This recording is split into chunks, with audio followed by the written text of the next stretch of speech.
முடிச்சுட்டேம்மா எல்லாம் வேலை முடிச்சுட்டு உக்காந்துக்கிறேன். வேலை முடிச்சுட்டு உக்காந்துக்கிறேன். வேலைக்கு போனேன், அவன் வந்தேன், பெருக்கி எடுத்தேன், சாமான் தொலைக்கினேன், வீடு துடைச்சேன். மருமக பண்ணா தான் பண்றா. ஐயோ பண்றாங்க சொல்ற போற மருமகிட்ட. அது வேலைக்கு போகுது, வேலைக்கு போயிட்டு வந்து உக்காந்துக்குது.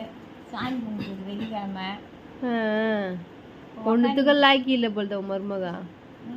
அது என்ன பண்ண, வேலைக்கு போயிட்டு வருது. அப்பா வீடியோ எடுத்து மருமகளுக்கு தெரியுமா? தெரியலம்மா, தெரியுமா தெரியாது எனக்கு தெரியலம்மா. இந்த போட்டதை என்ன சொல்ற போறேன் வச்சு செஞ்சிருவா உன் மருமக. என்னையாவது வச்சு தெரியுமா? மருமக தான் உன் திட்டாதா? திட்டாதுதான் கொஞ்சம். மருமக வந்தோடனே சொல்லு, அதையும் நைஸாக ஒரு வீடியோ எடுத்து போட்டுடலாம். சரி சொல்கிறேன். சொல்றியா? சொல்கிறேன்.